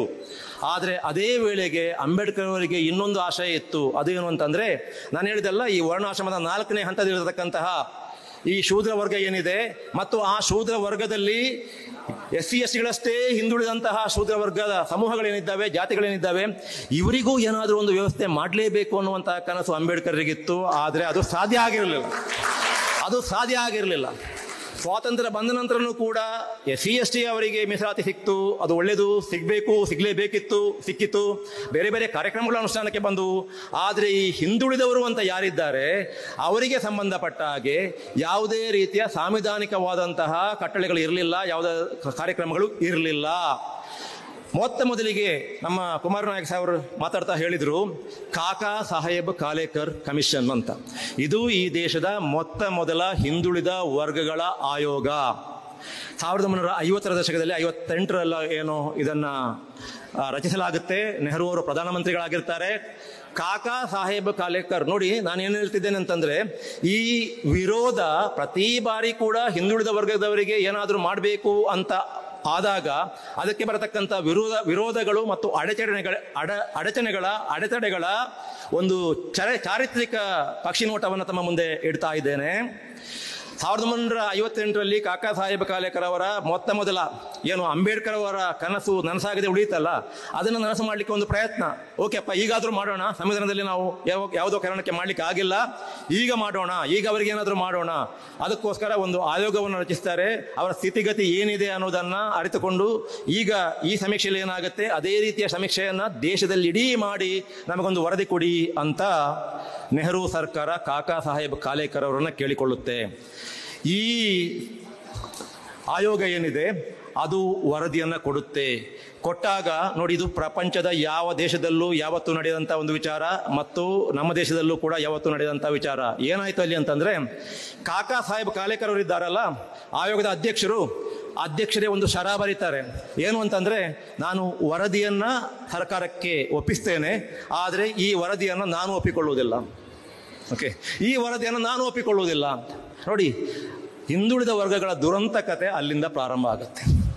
ಸರ್ಕಾರ ಅಧ್ಯಕ್ಷರೇ ನಾನು ಇದನ್ನು ಒಪ್ಪಿಕೊಳ್ಳುವುದಿಲ್ಲ, ಅದಕ್ಕೆ ಬೇರೆ ಕಾರಣಗಳಿರ್ತವೆ, ಅದನ್ನೆಲ್ಲ ಹೇಳಲಿಕ್ಕೆ ಸಮಯ ಇಲ್ಲ ನನಗೆ. ಯಾವುದಾದ್ರೂ ಇರಲಿ ಕಾರಣ ಯಾವುದಕ್ಕೂ ಎಲ್ಲದಕ್ಕೂ ಸಾವಿರಾರು ಇರ್ತದೆ. ಈ ಅಧ್ಯಕ್ಷರೇ ಒಪ್ಪಿಕೊಳ್ಳಲಿಲ್ಲ ಅಂದಮೇಲೆ ಸರ್ಕಾರ ಅದನ್ನು ಹೇಗೆ ಒಪ್ಪಿಕೊಳ್ತದೆ? ಸರ್ಕಾರಕ್ಕೆ ಒಪ್ಪಿಕೊಳ್ಳಿಕ್ಕೆ ಆಗಿಲ್ಲ. ಸರ್ಕಾರ ಏನು ಹೇಳ್ತು ಅಂತಂದರೆ, ಅಂದಿನ ಕೇಂದ್ರ ಸರ್ಕಾರ ಏನು ಹೇಳ್ತು ಅಂತಂದರೆ, ಸರಿಯಪ್ಪ, ಈಗ ಆಗಿದೆ ಏನೋ, ರಾಜ್ಯ ಸರ್ಕಾರಗಳು ನಿಮಗೆ ಬೇಕಾದಂಥ ರೀತಿಯಲ್ಲಿ ನೀವು ನಿಮ್ಮ ರಾಜ್ಯದ ಹಿಂದುಳಿದವರನ್ನು ಯಾವ ರೀತಿ ಮೇಲೆ ತರಬೇಕೋ ನೀವು ನಿಮ್ಮ ಪಾಡಿಗೆ ಮಾಡಿ, ಕೇಂದ್ರ ಮಟ್ಟದಲ್ಲಂತೂ ನಮ್ದು ಏನೂ ಇಲ್ಲ ಅಂತ ಹೇಳಿಬಿಟ್ಟು ಆಯಿತು. ಏನಾಗಬೇಕಿತ್ತು, ಹಿಂದುಳಿದ ವರ್ಗಗಳಿಗೆ ಒಂದು ಎಚ್ಚರ ಅವತ್ತಿದ್ದಿದ್ರೆ ಆವತ್ತೇ ನೆಹರು ಸರ್ಕಾರವನ್ನು ಸಮಸ್ತ ಹಿಂದುಳಿದವರು ಕೇಳ್ತಿದ್ರು, ಆಯ್ತಪ್ಪ ಅದೇನೋ ಅಧ್ಯಕ್ಷರ ಹಾಗೆ ಹೇಳಿದರು, ಆ ವರದಿಯನ್ನು ನೀವು ಬದಿಗಿಟ್ರಿ, ಇನ್ನೇನು ಹೇಳಿ ಅಂತ ಹೇಳಬೇಕು. ಇನ್ನೊಂದು ಆಯೋಗ ನೀವು ಯಾಕೆ ಮಾಡುವುದಿಲ್ಲ ಅಂತ ಯಾರೂ ಕೇಳಲಿಲ್ಲ. ಕಾಲಚಕ್ರ ಉರುಳಿತು. ಆನಂತರ ಎರಡನೇ ಪ್ರಯತ್ನ ಆಗುವುದು ಯಾವಾಗ ಅಂತಂದರೆ, ಈ ದೇಶದಲ್ಲಿ ಮೊದಲಿಗೆ ಜನತಾ ಪಾರ್ಟಿ ಗೌರ್ಮೆಂಟ್ ಬಂದಾಗ ಮತ್ತೆ ಅವರ ಪ್ರಣಾಳಿಕೆಯಲ್ಲಿ ಹೇಳಿದರು ಏನು ಅಂತಂದರೆ, ನಾವು ಈ ವರ್ಗವನ್ನು ಇಷ್ಟರ ತನಕ ಈ ವರ್ಗಗಳಿಗೆ ಏನು ಸಿಕ್ಕಿಲ್ಲ, ಈ ವರ್ಗಗಳಿಗೆ ಏನು ಅವಕಾಶ ವಂಚನೆ ಆಗಿದೆ ಅದನ್ನು ಸರಿಪಡಿಸ್ತೇವೆ ಎನ್ನುವಂಥ ನಿಟ್ಟಿನಲ್ಲಿ ಅವರು ಒಂದು ಪ್ರಣಾಳಿಕೆಯಲ್ಲಿ ಭರವಸೆಯನ್ನು ಕೊಟ್ಟಿದ್ದರು. ಆ ಭರವಸೆಯ ಪ್ರಕಾರ ಮಂಡಲ್ ಕಮಿಷನ್ ಅಪಾಯಿಂಟ್ ಆಗುತ್ತೆ. ನಾವು ಇವತ್ತು ಏನು ಮಂಡಲ್ ಕಮಿಷನ್ ಇಡೀ ದೇಶದ ರಾಜಕೀಯ ಏನು ಮ್ಯಾಪ್ ಏನಿದೆ, ಭೂಪಟ ಏನಿದೆ, ಅದನ್ನೇ ತಿದ್ದಿ ಬರೆಯುವಂಥ ರೀತಿಯ ಬೆಳವಣಿಗೆಗಳಿಗೆ ಕಾರಣವಾದಂತಹ ಮಂಡಲ್ ಕಮಿಷನ್ ಏನಿದೆ, ಅದನ್ನು 1977-78ರ ಆಸುಪಾಸಿನಲ್ಲಿ ಅಂದಿನ ಜನತಾ ಸರ್ಕಾರ ರಚಿಸುತ್ತೆ. ಆ ಆಯೋಗ ವರದಿಯನ್ನು ಕೊಡುತ್ತೆ. ವರದಿಯನ್ನು ಕೊಟ್ಟಾಗ ಯಾವ ಸರ್ಕಾರ ಆ ಆಯೋಗವನ್ನು ನೇಮಿಸಿತೋ ಆ ಸರ್ಕಾರ ಅಧಿಕಾರ ಕಳೆದುಕೊಂಡಿರುತ್ತೆ. ನೋಡಿ, ಎರಡನೇ ದುರಂತ ಹಿಂದುಳಿದ ವರ್ಗಗಳ ಚರಿತ್ರೆಯಲ್ಲಿ. ಯಾವ ಸರ್ಕಾರ ವರದಿ ಮಾಡಿಕೊಡಿ, ನಾವು ಕಾರ್ಯಕ್ರಮಗಳನ್ನು ಕೈಗೊಳ್ತೇವೆ ಅಂತ ಹೇಳ್ತೋ ಆ ಸರ್ಕಾರ ವರದಿ ಅದರ ಕೈ ಸೇರೋದರೊಳಗೆ ಅದು ಅಧಿಕಾರ ಕಳ್ಕೊಂಡಿತ್ತು. ಈಗ ಹಿಂದಿನ ಸರ್ಕಾರ ನೇಮಿಸಿದಂಥ ಆಯೋಗದ ವರದಿಯನ್ನು ಮುಂದಿನ ಸರ್ಕಾರ ಜಾರಿಗೊಳಿಸುವುದು ಅಂತ ಈ ದೇಶದಲ್ಲಿ ಇಲ್ಲ. ಆದ ಕಾರಣ ಅದು ಮತ್ತೆ ನೆನೆಗುದಿಗೆ ಬಿತ್ತು. ಆ ನಂತರ 1989ರಲ್ಲಿ ಮತ್ತೊಂದು ಅಧ್ಯಾಯ ಹಿಂದುಳಿದ ವರ್ಗಗಳ ಚರಿತ್ರೆಯಲ್ಲಿ, ಹಿಂದುಳಿದ ವರ್ಗಗಳಿಗೆ ಸಾಮಾಜಿಕ ನ್ಯಾಯವನ್ನು ಒದಗಿಸುವಂತಹ ನಿಟ್ಟಿನ ಚರಿತ್ರೆಯಲ್ಲಿ ತೆರೆದುಕೊಳ್ಳುತ್ತೆ. ಅದು 1989ರಲ್ಲಿ ಮಾನ್ಯ VP ಸಿಂಗ್ ಅವರು ಪ್ರಧಾನಮಂತ್ರಿಗಳಾದಾಗ. VP ಸಿಂಗ್ ಅವರು 89ರ ಡಿಸೆಂಬರಲ್ಲಿ ಪ್ರಧಾನಮಂತ್ರಿಗಳಾಗ್ತಾರೆ. 1990ರ ನವೆಂಬರ್ನಲ್ಲಿ ಕೊನೆಗೂ ನಾನು ಮಂಡಲ್ ಆಯೋಗದ ವರದಿಯನ್ನು ಜಾರಿಗೊಳಿಸ್ತೇನೆ ಅಂತ ಘೋಷಿಸ್ತಾರೆ. ಅದು ಘೋಷಿಸದೆ ತಡ ಇಂಗ್ಲಿಷ್ನಲ್ಲಿ ಒಂದು ಮಾತಿದೆ, ಹಾಲ್ ಎಲ್ ಬ್ರೋಕ್ ಲೂಸ್ ಅಂತ. ಅಂದರೆ ಇಡೀ ಆಕಾಶನೇ ತಲೆ ಕೆಳಗಾಗಿ ಬಿದ್ದಂಥ ಒಂದು ಮಾತಿದೆಯಲ್ಲ ಕನ್ನಡದಲ್ಲಿ, ಅದೇ ರೀತಿ ಇಡೀ ದೇಶದಲ್ಲಿ ನಾನು ಆಗ ಏನು ಹೇಳಿದೆ, ಈ ದೇಶದಲ್ಲಿ ಸಾಮಾಜಿಕ ನ್ಯಾಯಕ್ಕೆ ವಿರುದ್ಧವಾದಂಥ ಒಂದು ಶಕ್ತಿ ಅದು ಸದಾ ಜಾಗೃತವಾಗಿದೆ ಅಂತ. ಆ ಶಕ್ತಿ ಒಮ್ಮಿಂದೊಮ್ಮೆಲೆ ಜಾಗೃತಗೊಂಡು ಇಡೀ ದೇಶದಲ್ಲಿ ಕ್ಷೋಭೆ, ಇಡೀ ದೇಶದಲ್ಲಿ ಅಲ್ಲೋಲ ಕಲ್ಲೋಲ. ಎಲ್ಲಿ ತನಕ ಅಂತಂದ್ರೆ ಬೀದಿಗಳಲ್ಲಿ, ನಮ್ಮ ದಕ್ಷಿಣದಲ್ಲಿ ಅಷ್ಟು ಆಗಿಲ್ಲ, ಉತ್ತರದಲ್ಲಿ ಮಕ್ಕಳೆಲ್ಲ ಬೀದಿಗಿಳಿದ್ರು. ಇದು ಏನಿದು, ಹಿಂದುಳಿದ ವರ್ಗವರಿಗೆ ಎಷ್ಟು ಕೊಟ್ಟು ಬಿಟ್ರೆ ಈ ದೇಶದಲ್ಲಿ ಮೆರಿಟ್ಗೆ ಬೆಲೆ ಏನು, ಈ ದೇಶದಲ್ಲಿ ಏನು ಪ್ರತಿಭೆಗೆ ಬೆಲೆ ಏನು, ಈ ದೇಶ ಹಾಳಾಗ್ತಾ ಇದೆ, VP ಸಿಂಗ್ ಹಾಳು ಮಾಡ್ತಾ ಇದ್ದಾರೆ ದೇಶವನ್ನು ಅಂತ ಹೇಳಿಬಿಟ್ಟು ಅವರು ಇಡೀ ಉತ್ತರ ಭಾರತ ಹೊತ್ತಿ ಉರಿಯುವ ಹೊತ್ತಿಗೆ ಅದು ಒತ್ತಿ ಉರಿಯಿತು ಅಂತಂದರೆ ನಾನು ಫಿಗರೇಟಿವ್ ಆಗಿ ನಾನು ಪ್ರತಿಮೆಗಳ ರೂಪದಲ್ಲಿ ಹೇಳ್ತಾ ಇರೋದಲ್ಲ, ನಿಜವಾಗಿ ಒತ್ತಿ ಉರಿಯಿತು. ಹೇಗೆ ಗೊತ್ತಾ? ಯೂಶ್ವಲಿ ಏನಾಗುತ್ತೆ, ಇಂಥ ಚಳವಳಿಗಳಾದಾಗ ಟೈರ್ಗೆ ಬೆಂಕಿ ಕೊಡ್ತಾರೆ, ಬಸ್ಸಿಗೆ ಬೆಂಕಿ ಕೊಡ್ತಾರೆ.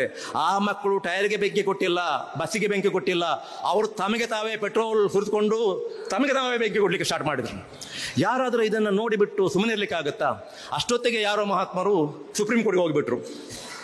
ಈಗ ಏನಾದರೂ ಒಂದು ಕ್ರೈಸಿಸ್ ಬಂದರೆ ಆಗಲ್ವಾ, ಯಾರಾದರೂ ಆ ವಿಚಾರವನ್ನು ಸುಪ್ರೀಂ ಕೋರ್ಟ್ಗೆ ತಗೊಂಡು ಹೋಗ್ತಾರೆ. ಯಾರೋ ಅದನ್ನು ಸುಪ್ರೀಂ ಕೋರ್ಟ್ಗೆ ತಗೊಂಡು ಹೋದ್ರು. ಸುಪ್ರೀಂ ಕೋರ್ಟ್ ಹೇಳ್ತು, ಇಲ್ಲಪ್ಪ ನಾನು ಇದನ್ನು ನೋಡ್ತೇನೆ, ಸದ್ಯಕ್ಕೆ ನೀವು ಸುಮ್ಮನೆ ಇರಿ ಅಂತ.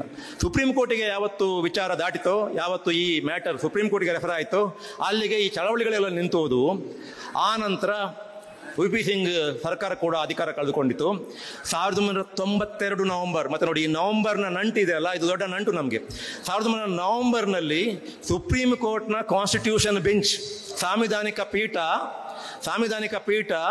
ಈ ಮಂಡಲ್ ಆಯೋಗದ ವರದಿಯ ಆಧಾರದ ಮೇಲೆ ವಿ.ಪಿ. ಸಿಂಗ್ ಅವರು ಹಿಂದುಳಿದ ವರ್ಗಗಳಿಗೆ ಕೊಡತಕ್ಕಂತಹ ಮೀಸಲಾತಿ ಏನಿದೆ ಅದು ನ್ಯಾಯಬದ್ಧವೋ, ಅದು ಕಾನೂನುಬದ್ಧವೋ, ಅದು ಸಂವಿಧಾನಬದ್ಧವೋ ಅನ್ನೋದನ್ನು ವಿಚಾರಣೆ ನಡೆಸಿ ಸುಪ್ರೀಂ ಕೋರ್ಟ್ ಹೇಳುತ್ತೆ, ಇದು ನ್ಯಾಯಬದ್ಧ, ಇದು ಕಾನೂನುಬದ್ಧ, ಇದು ಸಾಂವಿಧಾನಿಕ, ಇದನ್ನು ನಾವು ಎತ್ತಿ ಹಿಡಿತೇವೆ ಅಂತ ಹೇಳುತ್ತೆ ಸುಪ್ರೀಂ ಕೋರ್ಟ್.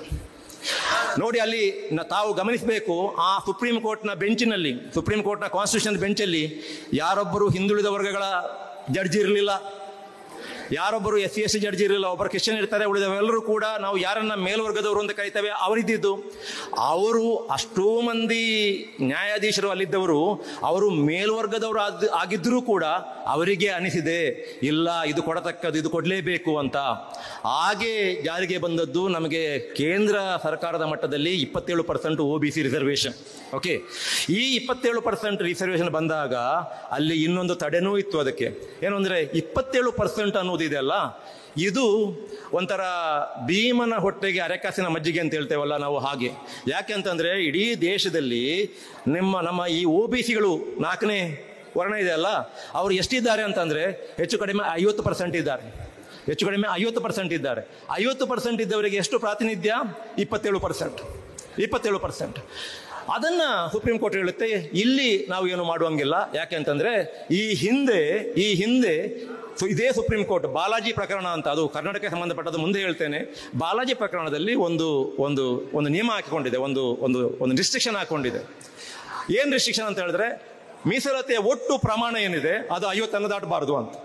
ಓಕೆ, ಯಾವಾಗ supreme court Mandal commission report ಅನ್ನು ಎತ್ತಿಡಿಯಿತು, ಆಗ 23% ರಿಸರ್ವೇಷನ್ SC ST ಇತ್ಯಾದಿಗಳಿಗೆ ಆಗಾಗಲೇ ಇತ್ತು. ಆದ ಕಾರಣದಲ್ಲಿ ಉಳಿದದ್ದು 27% ಮಾತ್ರ. ಆ 27% ಅನ್ನು ದಯಪಾಲಿಸಲಾಯಿತು ಹಿಂದುಳಿದ ವರ್ಗಗಳಿಗೆ ಅಷ್ಟೇ. ಇದು ಕೇಂದ್ರ ಮಟ್ಟದಲ್ಲಿ ನೋಡಿ ಎಷ್ಟು ಅಡೆತಡೆಗಳು ಅಂತಂದ್ರೆ ಕಾಕಾ ಸಾಹೇಬ್ ಕಾಲೇಕರ್ ಇಂದ ಹಿಡಿದು ಅದು ಯಾವಾಗ 1958ರಲ್ಲಿ, ಇದು ಜಾರಿಗೆ ಬಂದದ್ದು ಯಾವಾಗ 92ರಲ್ಲಿ. ಸುಮಾರು 40 ವರ್ಷಗಳ ಅವಧಿಗೆ ಹಿಂದುಳಿದ ವರ್ಗದವರು ಕಾಯಬೇಕಾಯಿತು. ಓಕೆ, ಆ ನಂತರ ಇವತ್ತು 50% ಇದ್ದ ಹಿಂದುಳಿದ ವರ್ಗಗಳು ಕೇವಲ 27% ಅಷ್ಟೇ ಪ್ರಾತಿನಿಧ್ಯ ಪಡ್ಕೊಂಡ್ರೆ ಸಾಕೋ ಎನ್ನುವಂಥ ಪ್ರಶ್ನೆ ಇವತ್ತು ದೇಶದ ಮುಂದೆ ಬಂದಿದೆ. ಯಾವಾಗ? ಇದು 92ರಲ್ಲಿ ತೀರ್ಪು ಬಂದಿದ್ದು 2002, 2012, 2022, ಈಗ ಸುಮಾರು 33 ವರ್ಷದ ನಂತರ ಇವತ್ತು ಆ ಪ್ರಶ್ನೆಗಳನ್ನ ಕೇಳ್ತಿದ್ದೇವೆ. ಇದನ್ನು ನಾನಾಗ ಹೇಳಿದ್ದು, ಈ ಹಿಂದುಳಿದ ವರ್ಗಗಳಾದಂತಹ ನಮಗೆ ಜಾಗೃತಿಯ ಕೊರತೆ ಇದೆ, ಹಿಂದುಳಿದ ವರ್ಗಗಳಾದ ನಮಗೆ ಕೃತಜ್ಞತೆ ಇಲ್ಲ ನಮಗೆ. ನಾವು ಈ ಮಹನೀಯರ ಕನಸನ್ನು ನಾವು ಸಾಕಾರಗೊಳಿಸಬೇಕು ಮತ್ತು ನಾವು ಎಲ್ಲಿದ್ದೇವೆ ಅಂತ ತಿಳ್ಕೋಬೇಕು ಅನ್ನುವಂಥ ಒಂದು ಪರಿಜ್ಞಾನ ಇದ್ದರಲ್ಲ.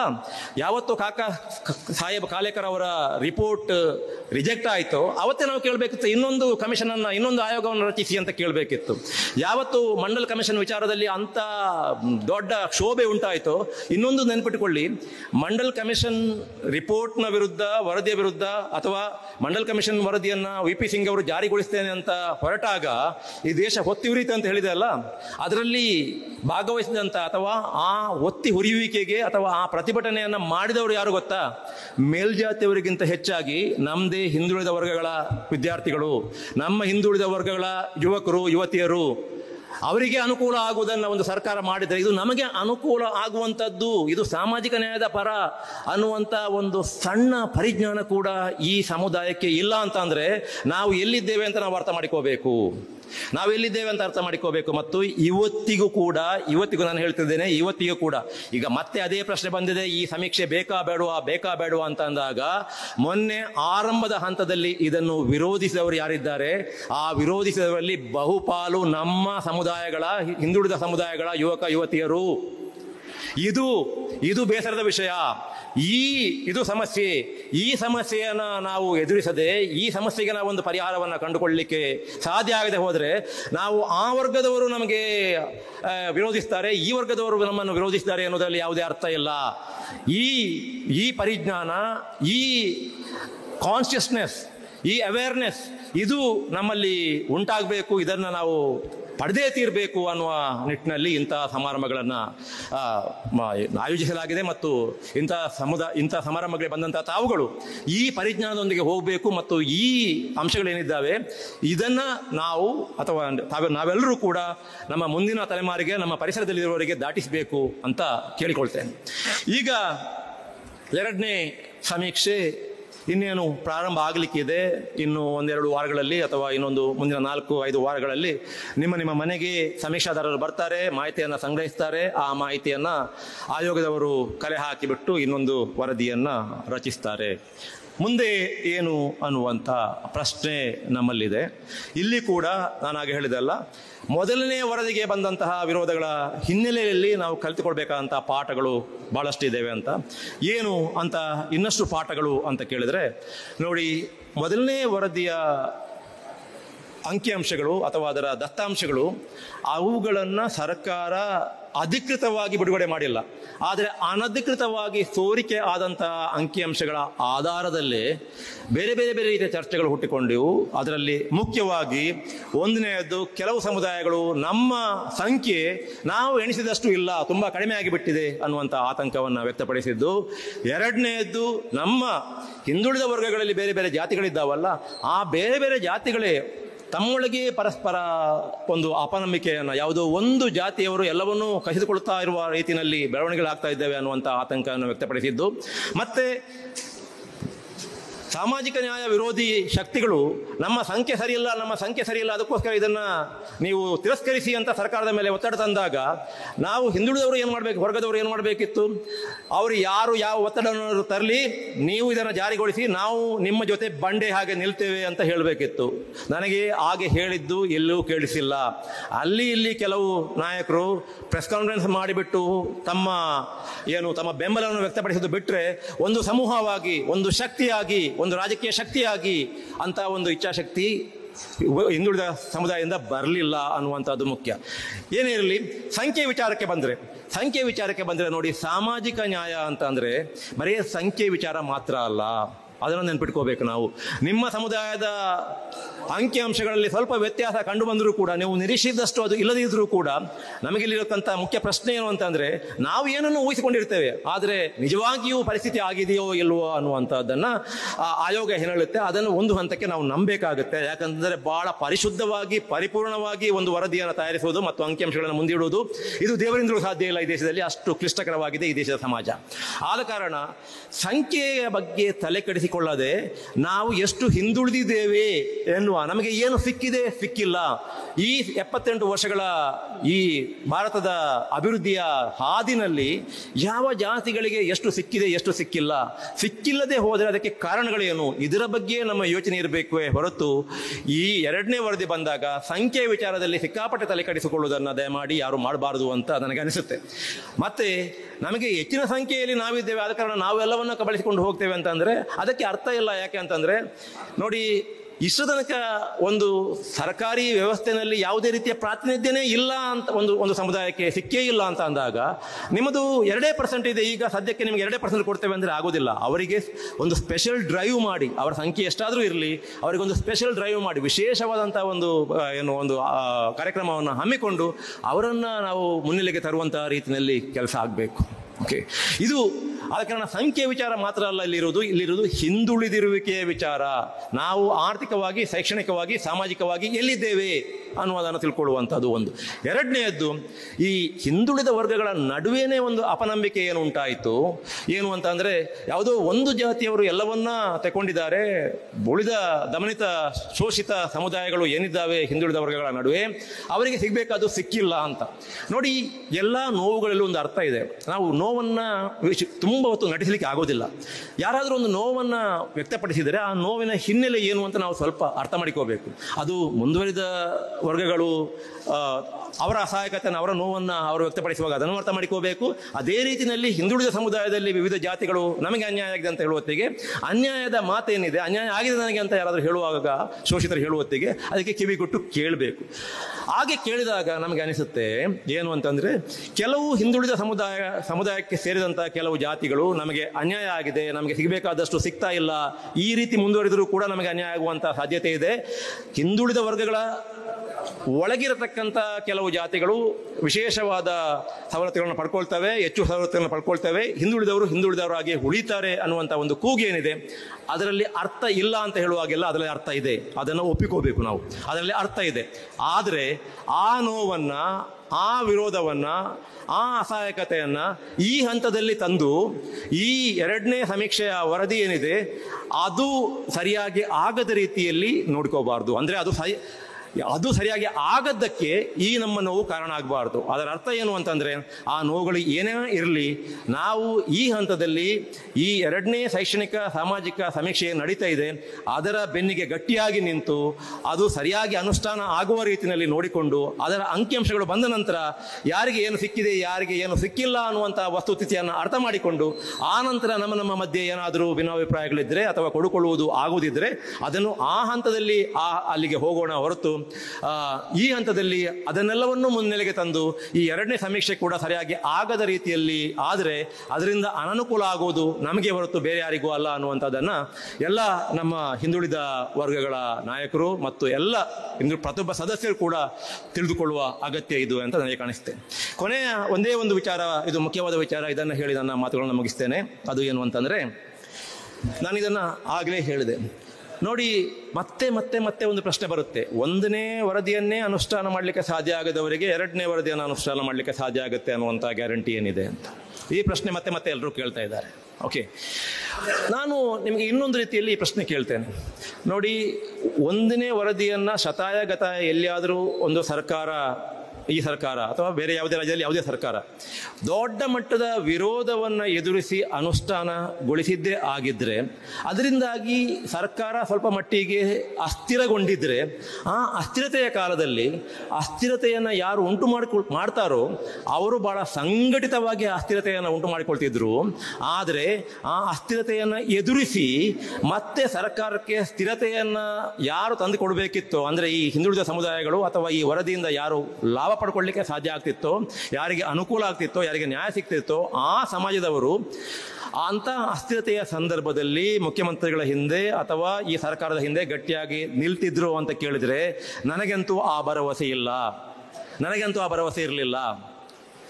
ನಾವು ಹಿಂದೆ ಬಂದಂತಹ ಸಮಸ್ಯೆಗಳು ಮುಂದೆ ಬರಬಾರದು ಅಂತಾದರೆ ಮುಂದೆ ಎಂತಹ ಪರಿಸ್ಥಿತಿಯಲ್ಲೂ ಕೂಡ ಈ ವರದಿಯನ್ನು ಸರ್ಕಾರ ಒಪ್ಪಿಕೊಳ್ಳೇಬೇಕು ಅನ್ನುವಂಥ ಇರಾದೆ ನಮ್ದಾಗಿದ್ರೆ ಅದಕ್ಕಿರತಕ್ಕಂಥ ಒಂದೇ ಒಂದು ಮಾರ್ಗ ಏನು ಅಂತಂದರೆ, ನಾವೆಲ್ಲರೂ ಅಂತಂದರೆ ಕೇವಲ ಹಿಂದುಳಿದ ವರ್ಗಗಳ ಜಾತಿಗೆ ಸೇರಿದವರು ಮಾತ್ರ ಅಲ್ಲ, ಸಾಮಾಜಿಕ ನ್ಯಾಯದಲ್ಲಿ ಕಳಕಳಿ ಇರತಕ್ಕಂತಹ ಸರ್ವ ಸಮುದಾಯಗಳ ಸದಸ್ಯರು ಸಾಮಾಜಿಕ ನ್ಯಾಯದ ಸುತ್ತ ಒಂದು ಶಕ್ತಿಯಾಗಿ, ಒಂದು ಆಂದೋಲನವಾಗಿ, ಒಂದು ರಾಜಕೀಯ ಇಚ್ಛಾಶಕ್ತಿಯಾಗಿ ರೂಪುಗೊಂಡು ನಾವು ಸರ್ಕಾರಕ್ಕೆ ಹೇಳುವ ಸ್ಥಿತಿಯಲ್ಲಿ ಇರಬೇಕು. ನೋಡಿ, ಕಮ್ ವಾಟ್ ಎವರ್ ಮೇ, ಏನಾದರೂ ಆಗಲಿ ನಾವು ನಿಮ್ಮ ಜೊತೆಗಿದ್ದೇವೆ, ನಾವೊಂದು ಶಕ್ತಿಯಾಗಿ ನಿಮ್ಮ ಜೊತೆ ನಿಲ್ತೇವೆ. ಆಗ ಈ ರಾಜಕೀಯ ಇಚ್ಛಾಶಕ್ತಿ ಅನ್ನುವಂಥದ್ದು ತನ್ನಿಂದ ತಾನೇ ಬರುತ್ತೆ. ಅದು ಇಲ್ಲದೆ ಹೋದರೆ ನಾವು ಸಾಮಾಜಿಕ ನ್ಯಾಯದ ಹೆಸರಲ್ಲಿ ನಮ್ಮ ಸಣ್ಣ ಸಣ್ಣ ಪಂಗಡ ಪ್ರಭೇದ ಭೇದಗಳನ್ನು ಮರೆತು ಒಂದಾಗದೇ ಇದ್ದರೆ ನೋಡಿ 1958ರಿಂದ ಕಾಕಾ ಸಾಹೇಬ್ ಕಾಲೇಕರ್ ಸಮಿತಿಯಿಂದ ಹಿಡಿದು ಮೊನ್ನೆ ತನಕ ಕಾಂತರಾಜ್ ಕಮಿಷನ್ವರೆಗೆ ಆದಂಥ ನಮ್ಮ ಹಿಂದುಳಿದ ವರ್ಗಗಳ ದುರಂತ ಕಥೆ ಏನಿದೆ ಅದು ಮುಂದುವರಿಯುತ್ತೆ. ಆದ ಕಾರಣ ನಮಗೊಂದು ಎಚ್ಚರ ಅಗತ್ಯ. ಅದು ಏನು ಅಂತಂದರೆ, ಇಲ್ಲಿಂದ ಹೋಗಬೇಕಾದಂಥ ಅತಿ ದೊಡ್ಡ ಸಂದೇಶ ಈ ಈ ಹಳದಿ ಶಾಲೆ ಏನಿದೆ, ಈ ಸಾಲಿನ ದೊಡ್ಡ ಸಂದೇಶ ಏನು ಅಂತಂದರೆ, ಸಾಮಾಜಿಕ ನ್ಯಾಯದ ಹೆಸರಲ್ಲಿ ಎಲ್ಲರೂ ಕೂಡ ನಾವು ಒಂದಾಗಬೇಕು. ಸಾಮಾಜಿಕ ನ್ಯಾಯದ ಜೊತೆ ಯಾರು ನಿಲ್ತಾರೆ ಅವರನ್ನು ಎಲ್ಲ ಜಾತಿಯಿಂದ ಎಲ್ಲ ವರ್ಗಗಳಿಂದ ತಮ್ಮತ್ತ ಸೆಳೆದುಕೊಂಡು ಈ ರಾಜ್ಯದಲ್ಲಿ, ಕರ್ನಾಟಕದಲ್ಲಿ ಬಸವೇಶ್ವರರು ಹಾಕಿಕೊಟ್ಟಂತಹ ಹಾದಿನಲ್ಲಿ, ದೇವರಾಜ ಅರಸವರು ಹಾಕಿಕೊಟ್ಟಂತಹ ಹಾದಿನಲ್ಲಿ ಸಾಮಾಜಿಕ ನ್ಯಾಯದ ಸುತ್ತ ಒಂದು ದೊಡ್ಡ ರಾಜಕೀಯ ಶಕ್ತಿಯನ್ನು ನಾವು ರೂಪಿಸಬೇಕು. ಅದಕ್ಕೆ ನಮ್ಮ ಮನಸ್ಸುಗಳನ್ನು, ನಮ್ಮ ಮನೆಗಳನ್ನು, ನಮ್ಮ ಮುಂದಿನ ತಲೆಮಾರನ್ನು ನಾವು ತಯಾರಿಸ್ತೇವೆ ಎನ್ನುವಂತಹ ದೃಢ ಸಂಕಲ್ಪದೊಂದಿಗೆ ಇವತ್ತು ಇಲ್ಲಿಂದ ನೀವು ತೆರಳಿದೆ. ಆದರೆ ರವಿಯವರು ಇಷ್ಟೆಲ್ಲ ಕಷ್ಟಪಟ್ಟು ಇಷ್ಟು ಚೊಕ್ಕಟಾಗಿ ಈ ಕಾರ್ಯಕ್ರಮವನ್ನು ಮಾಡಿದ್ದು ಸಾರ್ಥಕ ಆಯಿತು ಅಂತ ಭಾವಿಸ್ತೇನೆ. ಮುಂದೆ ಪ್ರಶ್ನೋತ್ತರಗಳಿಗೆ ಅವಕಾಶ ಇದೆಯಾ ಅಂತ ನನಗೆ ಗೊತ್ತಿಲ್ಲ. ನಾನು ಹೇಳಿದ್ರಲ್ಲಿ ಏನಾದರೂ ನಿಮಗೆ ಸಂಶಯಗಳಿದ್ದರೆ ಅಥವಾ ನಿಮಗೆ ಪ್ರಶ್ನೆಗಳಿದ್ದರೆ ಅದನ್ನು ಪರಿಹರಿಸಿಕೊಳ್ಳಿಕ್ಕೆ ವೇದಿಕೆಯಲ್ಲಿ ಆಗದಿದ್ದರೆ ನಾನು ಮುಂದೆ ನಿಮಗೆ ಅದನ್ನು ನಿಮ್ಮ ಜೊತೆ ಸಂವಾದಕ್ಕೆ ತಯಾರಿದ್ದೇನೆ ಅಂತ ಹೇಳ್ತಾ, ಈ ಅವಕಾಶವನ್ನು ಒದಗಿಸಕ್ಕಾಗಿ ಸಂಘಟಕರಿಗೆ ಮತ್ತು ಇಷ್ಟು ಹೊತ್ತು ನಾನು ಸುಮಾರು 45 ನಿಮಿಷಗಳ ಕಾಲ ಮಾತಾಡಿದ್ದೇನೆ. ಇಷ್ಟು ಹೊತ್ತು ತಾವು ಬಹಳ ಸಾವಧಾನದಿಂದ ಕುಳಿತು ಈ ಸಾಮಾಜಿಕ ನ್ಯಾಯದ ಸಂದೇಶವನ್ನು ಕೇಳಿಸಿಕೊಂಡದಕ್ಕಾಗಿ ನಿಮಗೆ ನನ್ನ ಕೃತಜ್ಞತೆಗಳು.